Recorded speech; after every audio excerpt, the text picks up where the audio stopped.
So, me and the state of Florida do not get along.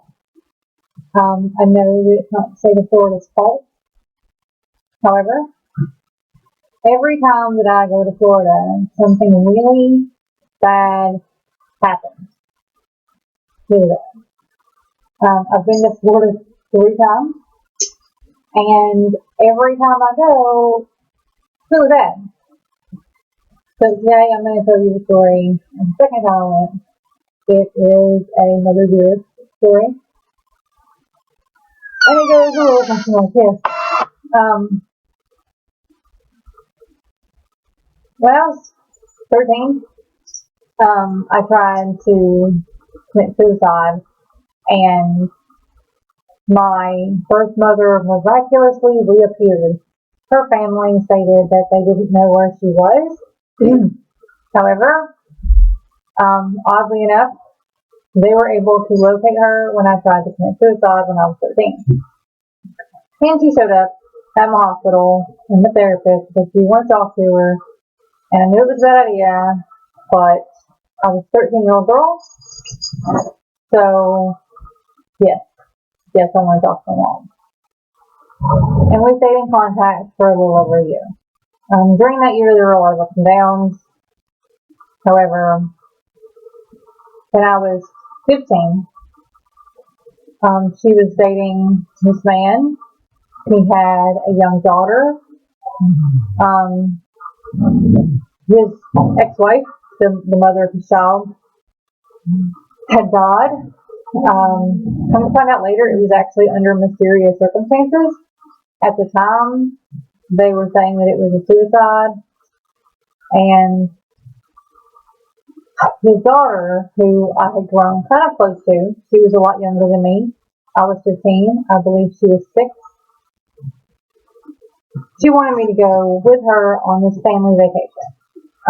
She was in therapy because, of the emotional issues that she was having from her mother's death. And the therapist said that it was a good idea to get her away from, the situation.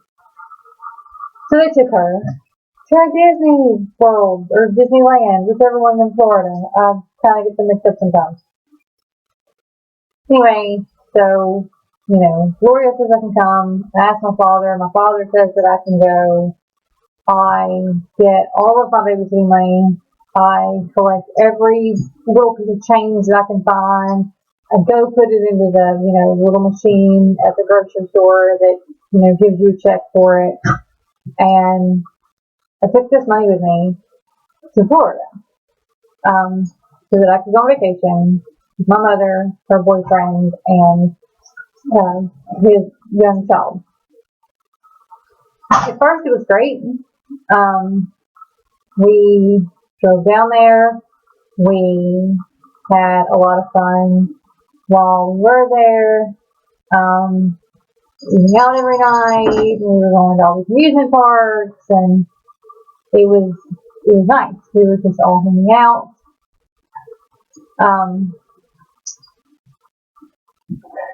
Then we were at, I believe it was Universal Studios, and we were getting on this ride, the E.T. ride, and I wanted to sit, with my mom. And the seats were like 3 and then 3, and, well, the little girl, really wanted to sit with her dad. But she also really wanted to sit with me. And 4 people couldn't occupy, one row of seats. So I was like, okay, well, we'll give in to her because this vacation is all about her. And my birth mother threw a fit. She was going to sit by her boyfriend.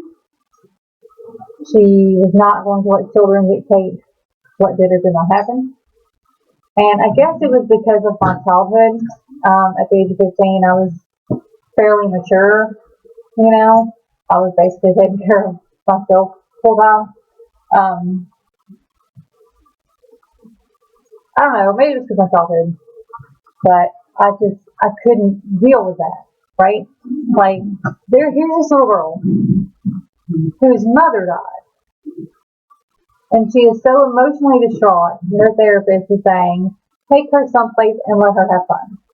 So this trip is all about this little girl, as it should be, because she's young and she's had this trauma, and we all want to make sure, that she recovers from the trauma as best as possible, as fast as possible. We want what's best for her. We're going to listen to her therapist. Her therapist is take her whatever the time. We're going to take her whatever the time. That was planned. However, my mother was not here for that. So she throws a fit. Eventually, the little girl gets her way, and that's that. So when we leave, we go to this little restaurant in the amusement park for lunch, and I go to the bathroom, and I come out, they're gone. They basically just abandoned me there to defend myself. So, I got a hold of security, and informed them, that I was 15 years old, and I had been separated from my guardian, and he was violent. So they, do this call thing, and they find them and they track them down. And I'm assuming that she came back because, after being called, had she not come back, she would have been in legal trouble. However, so they come back and we leave. They cut the day short, and she's just cussing me the whole way back to the hotel. When my father had agreed to let me go, the agreement was that I was not to have my own hotel room, nor was I to be left in a hotel room with the small child. That I was 15 years old. He didn't trust me. I'm sure he figured I'd just be walking around, fucking boys. That's a whole different story for today. I would not have been walking around fucking boys. So anyway, she's swung off, and we're screaming and we're yelling, and her boyfriend comes in and he puts his hands on me, and he throws me up against the wall in my hotel room, because even though my father, that's where I was going with that, even though my father had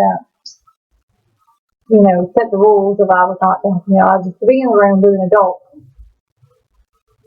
she did not abide by that, and put me in a hotel room with the little girl so that she could have her, boyfriend all to himself, which is kind of fucked up considering that the trip was for the little girl, and so I'm sure that being around her dad probably would have given her, some peace of mind. But where is the phrase?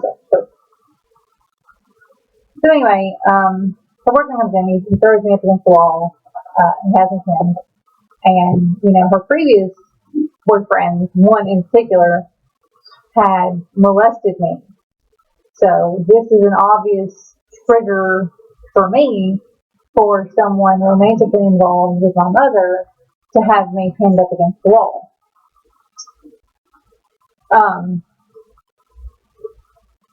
So I was like, fuck this.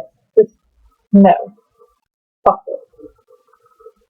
And she says that, I'm no longer welcome and that I have to leave.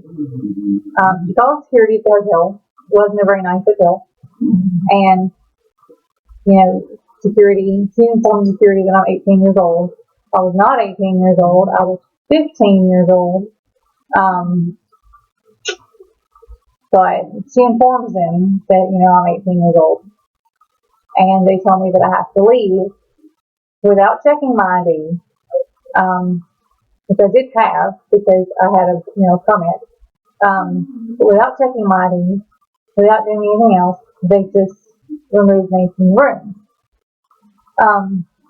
There had been a boy that I had been flirting with.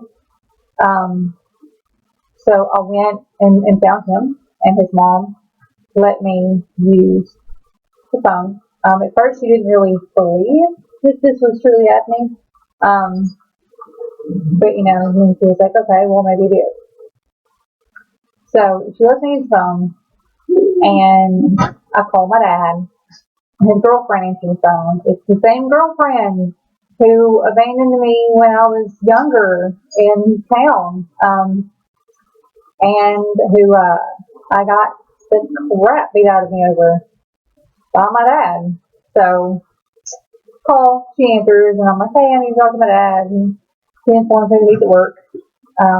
But if I give her the number, she'll call him, and she'll have him call me, and I'm like, please do that because it is an emergency. Funnily enough, apparently she had grown a little more responsible, so she calls my dad. He calls me, and he's like, what's going on? And I'm like, I don't know how to tell you this, but you need to find a way to get me home. Gloria keeps me out of the hotel room.